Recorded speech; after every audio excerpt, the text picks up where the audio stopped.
Marcus Williams had been driving for 12 straight hours, his hands gripping the steering wheel as he navigated the familiar winding roads leading to Millbrook Heights. The expensive neighborhood looked exactly as he remembered it 3 years ago, with its manicured lawns and towering oak trees lining the streets. His heart pounded with a mixture of exhaustion and anticipation as he approached the wrought iron gates of his family estate. The imposing mansion stood behind the gates like a sleeping giant, its Tudor-style architecture casting long shadows in the late afternoon sun. Marcus pressed the remote control for the gate, expecting it to swing open as it had countless times before. Nothing happened. He tried again, confusion creeping across his face. The batteries must be dead, he thought, pulling his car to the side of the road. Walking up to the gate, Marcus noticed something that made his blood run cold. The locks had been changed. New security cameras were mounted on the stone pillars, their red lights blinking ominously. His family home, the place where he had grown up, where his father had built a successful construction empire, now felt foreign and unwelcoming. Marcus climbed over the familiar gate with some difficulty, his expensive suit catching on the iron spikes. As he dropped down onto the cobblestone driveway, he noticed fresh tire marks and well-maintained flower beds. Someone had been taking care of the property. His mind raced with possibilities.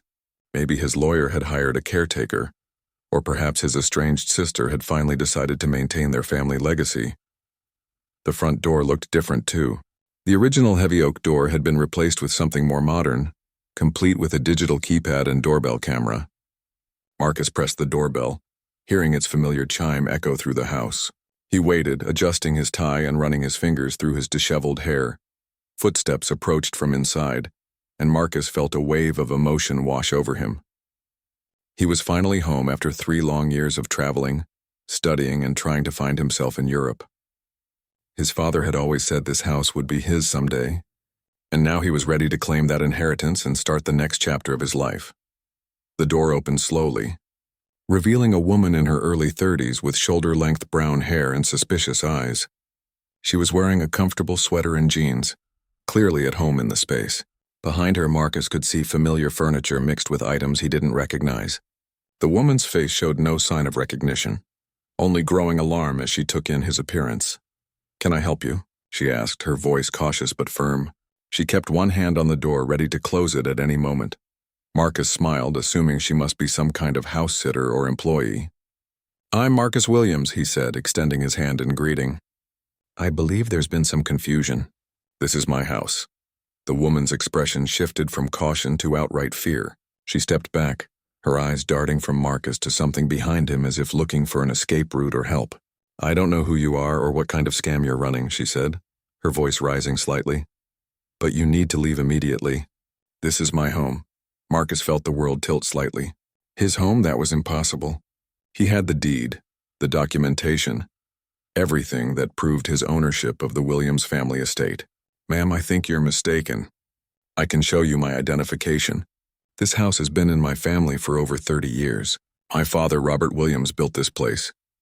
The woman's face went pale at the mention of his father's name, but her stance remained defensive. "I don't care what you think you know," she said, backing further into the foyer. "You're trespassing on private property. If you don't leave right now, I'm calling the police." "Please, just let me explain," Marcus said, taking a step forward. The marble foyer looked exactly as he remembered it, with the crystal chandelier his mother had insisted on installing still hanging in the center. Family portraits that had hung on these walls for decades were gone, replaced by unfamiliar artwork. The woman slammed the door shut, and Marcus heard the distinct sound of multiple locks being engaged. He stood there for a moment, completely bewildered. Through the decorative glass panels beside the door, he could see the woman moving quickly through the house, presumably looking for her phone. Marcus walked around the exterior of the mansion, peering through windows he had looked out of countless times as a child. The furniture was different, but the bones of the house remained the same. The library where his father used to read the newspaper still had built-in bookshelves, though the books were different. The kitchen had been updated with modern appliances, but the layout was identical to what he remembered. As he circled back toward the front entrance, Marcus saw the woman through the living room window. She was on the phone, gesticulating wildly as she spoke to whoever was on the other end. Her body language suggested panic and urgency. It dawned on him that she was probably calling the police just as she had threatened. The situation was spiraling out of control rapidly. Marcus had expected many things upon his return home. Perhaps some legal paperwork to sort out, maybe some maintenance issues to address, or even questions about his long absence. But he had never imagined that someone would be living in his house, claiming it as their own. Marcus decided to wait by his car until the police arrived. He pulled out his phone and scrolled through his contacts looking for his father's lawyer, James Morrison. Morrison had been handling the family's legal affairs for decades and would surely be able to straighten out this bizarre misunderstanding. The phone rang several times before going to voicemail. As Marcus left a message explaining his situation, he heard sirens in the distance, growing closer with each passing second. He leaned against his car, watching as the woman periodically appeared at various windows, keeping an eye on him while maintaining her distance. The absurdity of the situation wasn't lost on him. Here he was, being treated like a criminal at his own family home, while some stranger had apparently made herself comfortable in the place where he had celebrated birthdays, hosted family gatherings, and formed his earliest memories. 2 police cruisers turned onto the street, their red and blue lights flashing against the evening sky. Marcus straightened his tie and prepared to explain what had to be the most unusual homecoming in history. Officer Sarah Chen stepped out of her patrol car, her hand instinctively resting near her radio as she assessed the situation. Behind her, Officer Mike Rodriguez emerged from the second vehicle, both officers taking in the scene before them. An expensive mansion, a well-dressed man standing beside a luxury car, and what appeared to be a domestic dispute of some kind. The woman who had called them, Jennifer Hayes, emerged from the house with visible relief on her face. She had been living in the Williams mansion for over 2 years now, and this was the first time anyone had challenged her right to be there. She approached the officers quickly, her hands trembling slightly as she pointed toward Marcus. "Officers, thank God you're here," Jennifer said, her voice shaking with a mixture of fear and indignation. "This man showed up at my door claiming he owns my house. He climbed over my gate, rang my doorbell, and when I told him to leave, he started walking around the property looking through windows. I have no idea who he is or what he wants, but he's been scaring me for the past 20 minutes. Officer Chen nodded sympathetically, taking notes as Jennifer spoke. She had responded to similar calls before. Sometimes they involved confused elderly people. Other times they were elaborate scams or cases of mistaken identity. Occasionally they dealt with individuals experiencing mental health episodes who genuinely believed they owned properties that belonged to others. Marcus watched this exchange with growing frustration. The woman was painting him as some kind of stalker or criminal, when all he had done was return to his own property. He approached the officers slowly, his hands visible and his movements deliberate. He had learned during his travels that remaining calm and respectful with law enforcement was always the best approach. "Officers, I understand this looks unusual," Marcus began, his voice steady despite the surreal circumstances. "My name is Marcus Williams and this is my family's house. I've been living in Europe for the past 3 years and I just returned today. I have no idea who this woman is or why she's living here, but there's obviously been some kind of mistake." Officer Rodriguez studied Marcus carefully. The man appeared educated, well-dressed, and genuine in his confusion. His story was certainly unusual, but not impossible. Property disputes, especially involving families and inheritances, could become incredibly complicated. Sometimes people were surprised to discover that homes had been sold, foreclosed upon, or transferred without their knowledge. "Sir, do you have any identification or documentation that would support your claim?" Officer Rodriguez asked, pulling out his notepad. Marcus reached for his wallet, producing his driver's license and passport. Both documents clearly showed his name as Marcus Williams, though the address listed was his old apartment from before he left for Europe. "I also have some family photos on my phone," he offered, scrolling through his gallery. "Here's me and my father in front of this house about 4 years ago."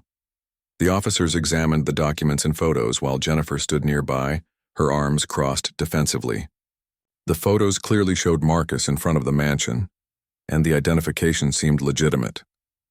However, Jennifer had been living in the house for over 2 years and had extensive documentation of her own.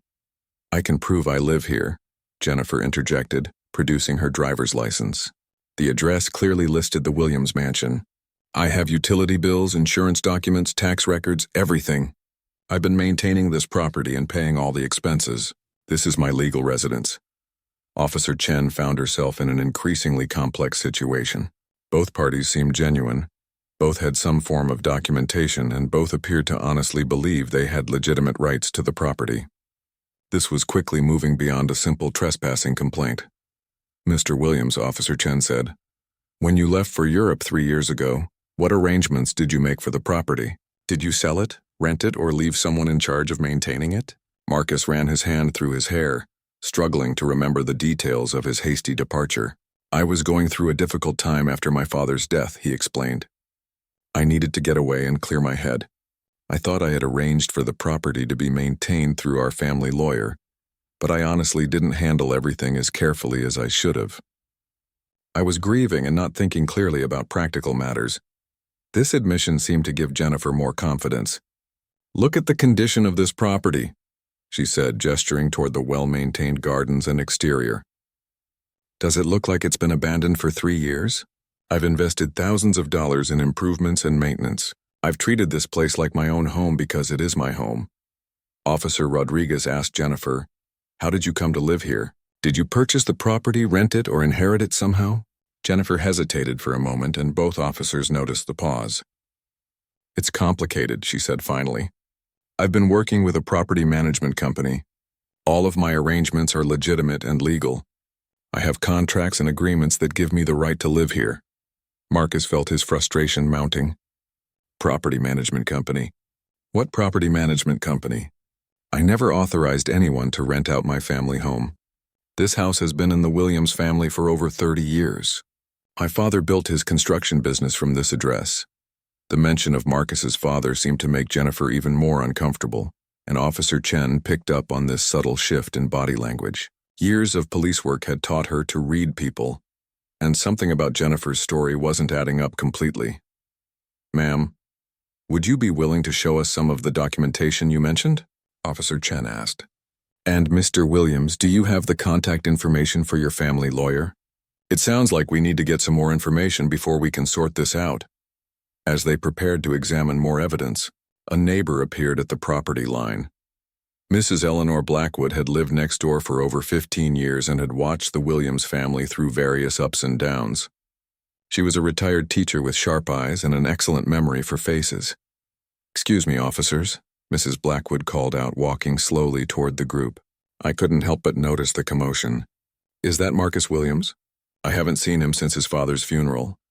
All eyes turned to the elderly woman who was studying Marcus's face with the careful attention of someone trying to place a familiar person. Jennifer's expression showed a flash of panic before she composed herself again. "Mrs. Blackwood," Marcus said with genuine warmth, "you remember me. How have you been?" "It's good to see a familiar face," the neighbor smiled broadly. "Of course I remember you, dear. You used to help your father with yard work when you were in high school. But I thought—" She paused, looking confused as she glanced between Marcus and Jennifer. "I thought someone told me the Williams family had moved away permanently. This young lady has been living here for quite some time now."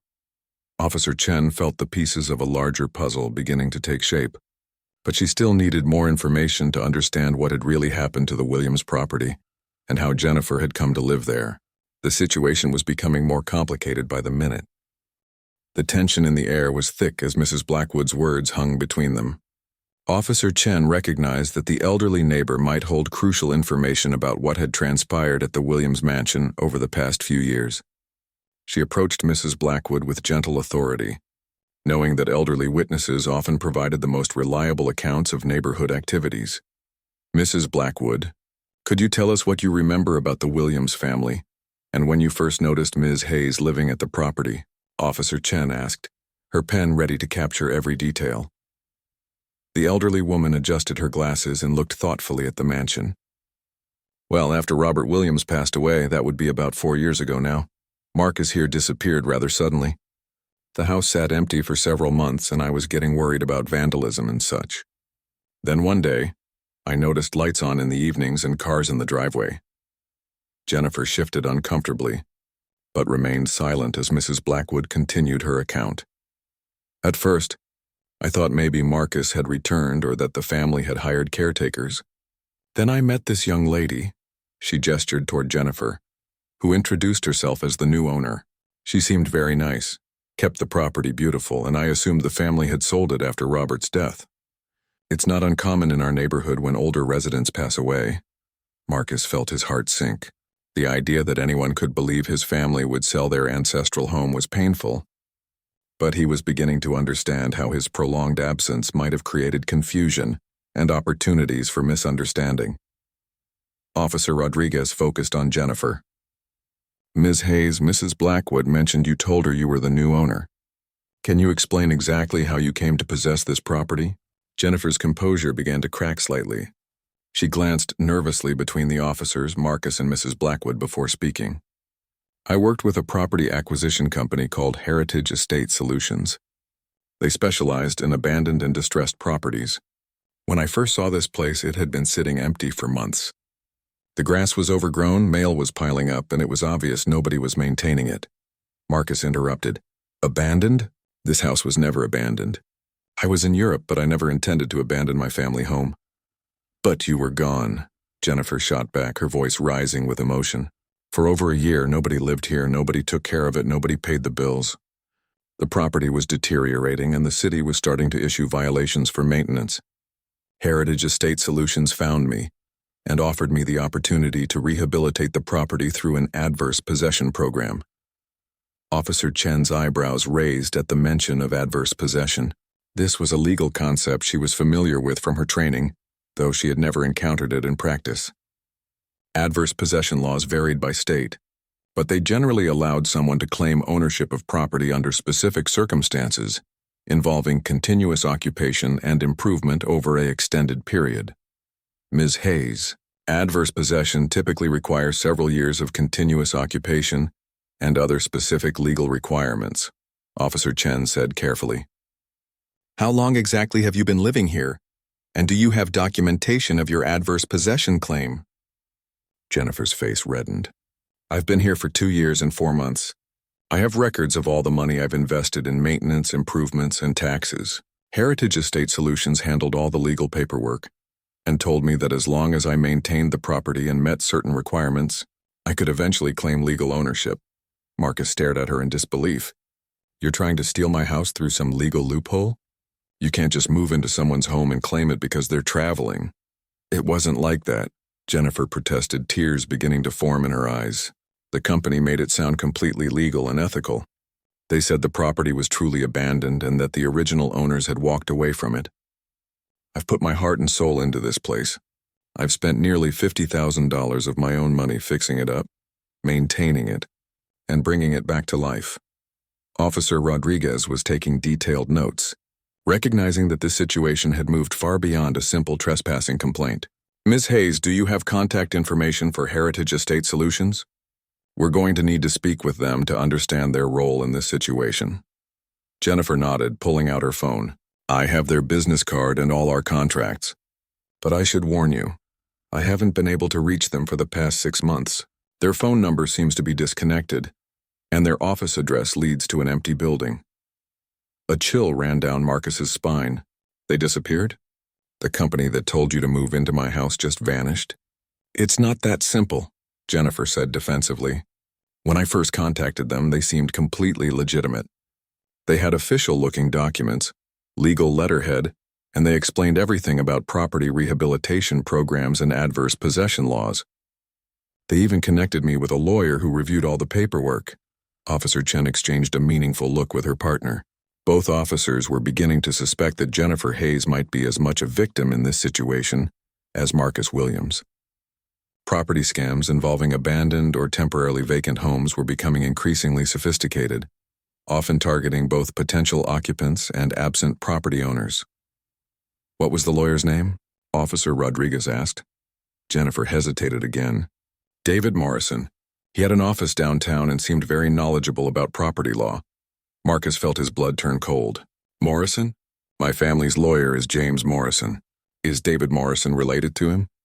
I don't know, Jennifer replied, but her expression suggested she was beginning to have her own doubts about the legitimacy of her situation. Mrs. Blackwood, who had been listening intently to this exchange, spoke up again. I remember now that you mentioned lawyers. About a year after Jennifer moved in, There was a man in a suit who came by asking questions about the property. He said he was looking for Marcus Williams on behalf of someone who was trying to settle Robert Williams's estate. I told him that Marcus had moved away and that a new family was living in the house. Marcus felt pieces of a complex puzzle beginning to fall into place. Mrs. Blackwood, do you remember anything else about this man? What did he look like, or did he leave a business card?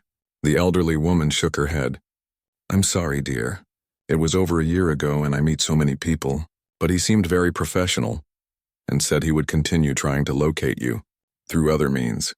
Officer Chen realized they were dealing with what appeared to be an elaborate scheme that had victimized both Marcus and Jennifer in different ways. I think we need to continue this conversation at the station, where we can make some phone calls and review documents more carefully. This situation is too complex to sort out here on the street. As the group prepared to relocate their discussion, Jennifer looked around at the property she had called home for over 2 years. The garden she had planted, the shutters she had painted, the driveway she had repaired, all of it might now be in jeopardy. She had genuinely believed she was building a legitimate life in what she thought was her own home. At the police station, Detective Lisa Harper joined Officers Chen and Rodriguez to help unravel the increasingly complex situation. Detective Harper specialized in property fraud and had seen similar cases involving elaborate schemes designed to separate people from their homes and money. She set up a conference room where they could spread out documents and make the necessary phone calls to get to the bottom of the Williams Mansion mystery. Marcus sat across from Jennifer, both of them now beginning to realize they might have been pawns in someone else's game. The initial hostility between them was giving way to a shared concern about what they had stumbled into. Detective Harper began by examining Jennifer's documentation from Heritage Estate Solutions. These documents are very sophisticated, Detective Harper observed, holding up Jennifer's contracts. The letterhead looks official, the legal language is accurate, and they even have what appears to be a legitimate business license number. However, several things raise red flags for me. She pointed to various sections of the contracts. First, adverse possession laws in this state require 7 years of continuous occupation, not the 3 years mentioned in your contract. Second, adverse possession typically requires that the occupation be hostile to the actual owner's interests, meaning you would need to be occupying the property against their wishes and without their permission. Jennifer looked increasingly pale as the detective continued her analysis. But most importantly, adverse possession cannot occur on property where the owner's absence is temporary and explainable. If Marcus was traveling in Europe with the intention of returning, that wouldn't qualify as abandonment under the law. Marcus pulled out his phone and showed Detective Harper his communications with his father's lawyer, James Morrison. I tried calling James earlier but only got his voicemail. Here are some text messages we exchanged about 2 years ago, when I was having some financial difficulties while abroad. He assured me that the property was secure and that there were no immediate concerns. Detective Harper examined the messages carefully. Mr. Williams, when did you last have direct contact with James Morrison? About 18 months ago, Marcus replied. He sent me a brief email saying that everything was being handled properly and that I shouldn't worry about the property while I was focusing on my studies and personal growth in Europe. The detective made several phone calls while Marcus and Jennifer waited anxiously. First, she called the Business License Bureau to verify Heritage Estate Solutions' credentials. Then she tried to reach James Morrison at his office, followed by calls to the State Bar Association to verify his license status. After 30 minutes of calls, Detective Harper returned with troubling news. Heritage Estate Solutions' business license was issued using a false address and fraudulent information. The license number on your contracts belongs to a legitimate landscaping company that has no connection to property management. As for James Morrison, his law license was suspended 8 months ago for financial irregularities, and his office lease was terminated around the same time. Marcus felt the room spinning around him. His father's trusted lawyer, the man who had handled family legal affairs for decades, had apparently been operating illegally while Marcus was out of the country. This can't be right. James Morrison helped my father with everything. Business contracts, property deeds, estate planning. He was like family to us. Unfortunately, Mr. Williams, people sometimes make poor choices when facing financial pressure, Detective Harper explained gently. We see cases where trusted professionals exploit their clients' absence or vulnerability. It appears that Mr. Morrison may have been involved in a scheme to illegally profit from your property while you were abroad. Jennifer was struggling to process this information, but I paid money to Heritage Estate Solutions. I have receipts for tens of thousands of dollars in improvements and maintenance. If they were criminals, where did my money go? Detective Harper pulled out a legal pad and began sketching what appeared to be the structure of the scam. Based on what I'm seeing, it looks like this was a sophisticated operation. Heritage Estate Solutions was likely a front company, created to identify and exploit temporarily vacant properties. They would find properties like yours, Mr. Williams, where the owners were absent but hadn't formally abandoned the property. She continued drawing lines connecting different elements of the scheme. They would then recruit people like Ms. Hayes who were looking for housing opportunities and had money to invest in property improvements. These victims would be told they were participating in a legitimate property rehabilitation program, when in reality they were being used as unwitting caretakers and sources of funding for maintenance. Marcus was beginning to understand the scope of what had been done to him. So while I was in Europe, thinking my property was being professionally managed, someone was actually running a con game using my house as bait. It appears that way, Detective Harper confirmed.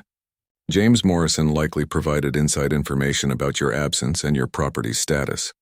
Heritage Estate Solutions used that information to target your home and recruit Jennifer to maintain it while they figured out how to profit from the situation long term. Jennifer felt sick to her stomach. What happens to me now? I've been living here for over 2 years. I've put everything I had into making that place my home. I left my old apartment, changed my address with everyone, built relationships in the neighborhood.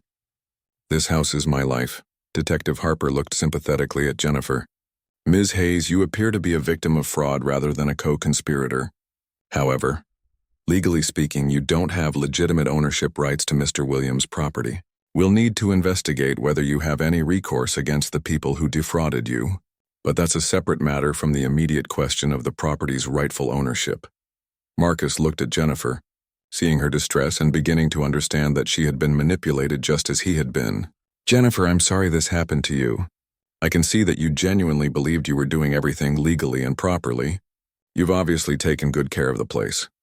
The question now, Detective Harper continued, is what we do moving forward. Mr. Williams, this is clearly your property, and you have every legal right to reclaim it immediately.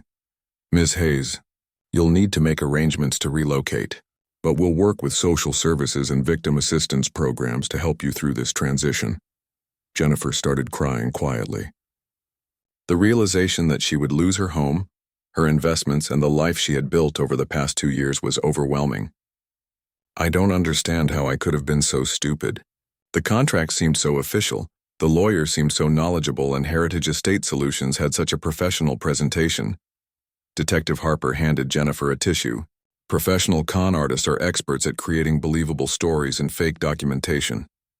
You're not the first person to be victimized by this type of scheme, and unfortunately, you probably won't be the last. The important thing now is to focus on your recovery and help us build a case against the people who did this to both of you. As the evening wore on, the full scope of the criminal enterprise began to emerge, but many questions remained unanswered about how deep the conspiracy went and whether other properties and victims were involved. Detective Harper spent the next several hours making phone calls and running database searches while Marcus and Jennifer waited in the conference room.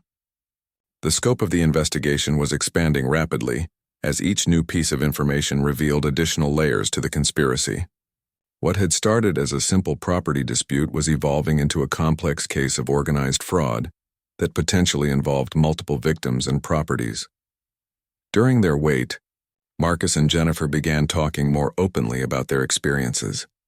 Jennifer described her initial contact with Heritage Estate Solutions, which had occurred during a particularly difficult time in her life. She had recently gone through a divorce, lost her job as a marketing coordinator, and was struggling to find stable housing she could afford. I was working as a freelance graphic designer and barely making ends meet, Jennifer explained to Marcus.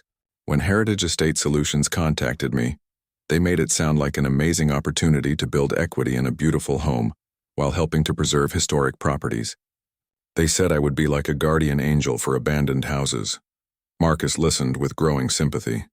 How did they first approach you? Through a housing assistance website, Jennifer replied. I had posted about looking for alternative housing arrangements, maybe house sitting or caretaking opportunities. David Morrison called me personally and explained the adverse possession program.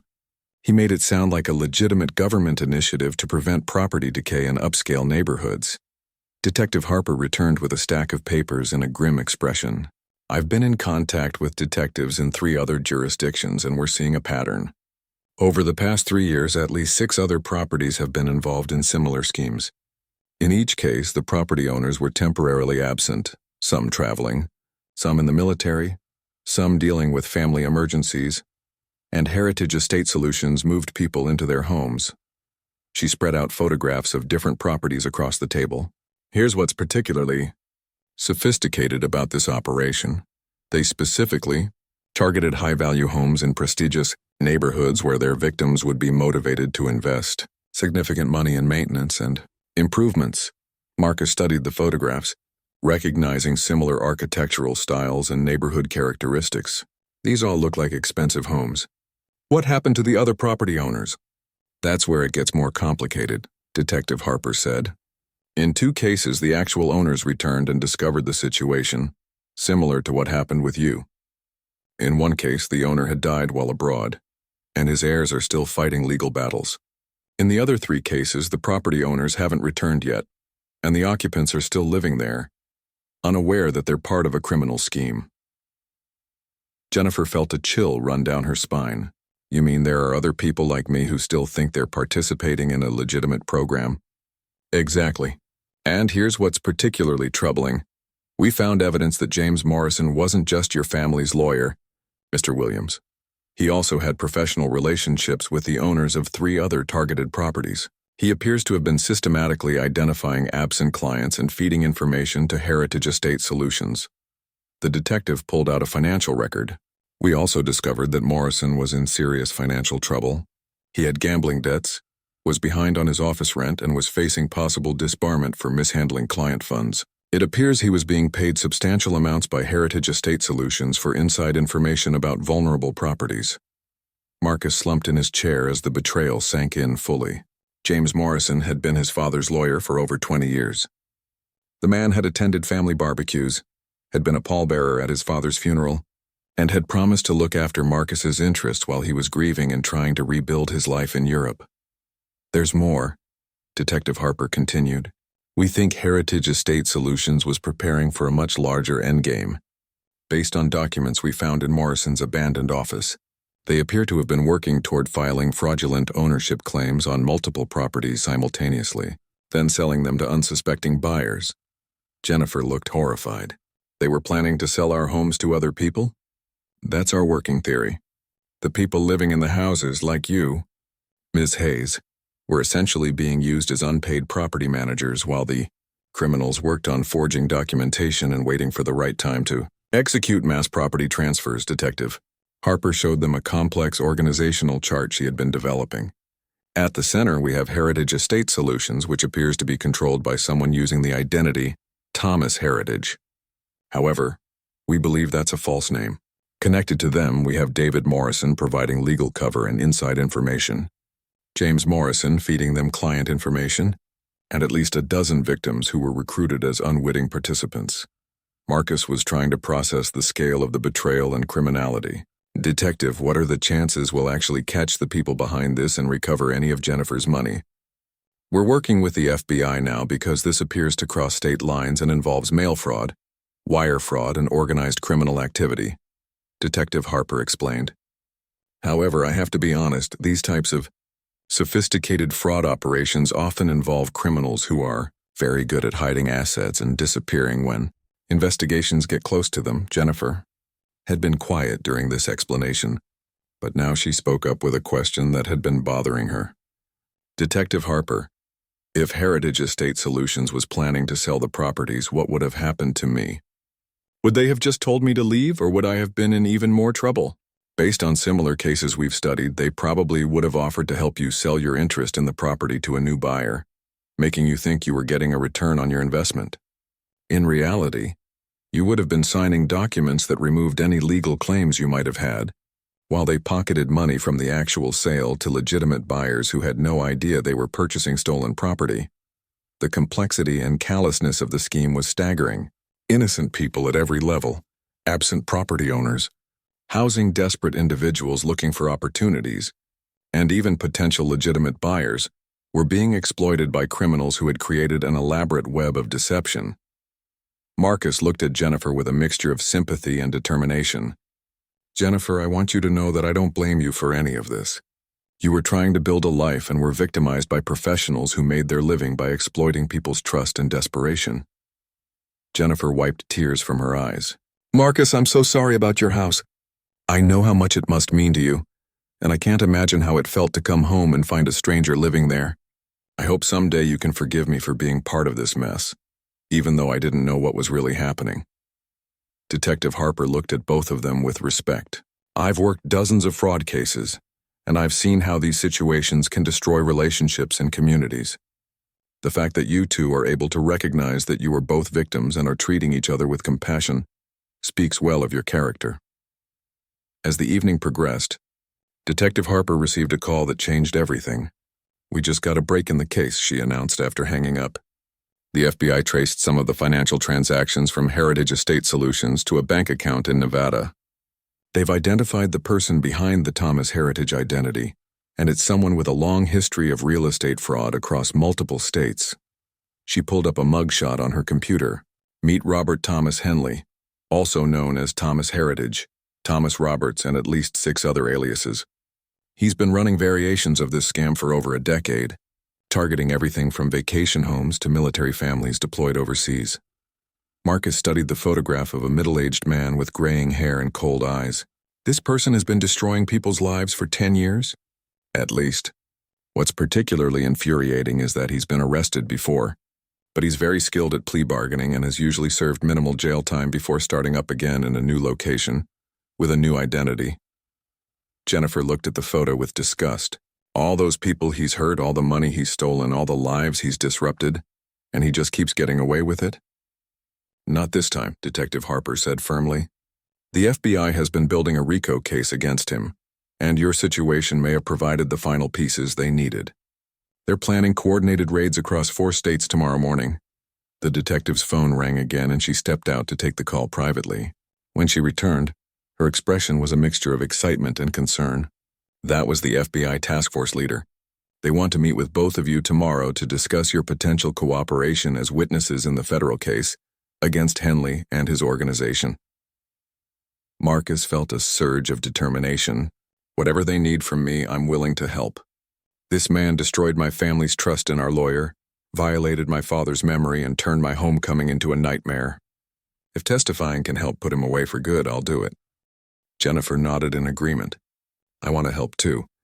I may have lost my money and my home, but if we can prevent this from happening to other families, it will be worth it." Detective Harper smiled for the first time that evening. "I was hoping you'd both say that. Federal cases like this depend on victim testimony to show the human impact of these crimes. Your stories, along with those of the other victims we've identified, should help ensure that Henley and his associates face serious consequences." As they prepared to leave the police station, Detective Harper provided them with contact information for victim services and legal aid organizations. "Mr. Williams, you'll be able to return to your property immediately, though it may be needed as evidence for a while. Ms. Hayes will work with social services to help you find temporary housing and connect you with attorneys who specialize in fraud recovery." Walking out into the cool night air, Marcus and Jennifer found themselves standing together beside their cars, both processing the surreal events of the day. Less than 12 hours earlier, they had been strangers locked in what seemed like an impossible conflict over the ownership of a house. Now they were allies in seeking justice against the criminals who had manipulated them both. "Jennifer," Marcus said thoughtfully, "I know this is a lot to ask, but would you be willing to stay in the house for a few more days while we sort out the details with the FBI? I'm not ready to move back in immediately. I need some time to process everything that's happened. And honestly, after living there for over 2 years, you probably know more about the current condition of the property than I do." Jennifer looked surprised by the offer. "Are you sure? I understand if you want me out immediately. This is your family home and I've been trespassing for over 2 years. You weren't trespassing, Marcus replied. You were being used by criminals just like I was. And you've clearly taken excellent care of the place. I'd rather have someone I trust staying there than leave it empty again while we deal with the legal proceedings. As they exchanged phone numbers and made plans to coordinate with the FBI investigation, both Marcus and Jennifer realized that their ordeal had brought an unexpected element into their lives. A shared purpose in seeking justice, and a mutual respect born from surviving deception together. 6 months later, Marcus Williams stood in the kitchen of his family mansion watching through the window as Jennifer Hayes loaded the last of her belongings into a moving truck.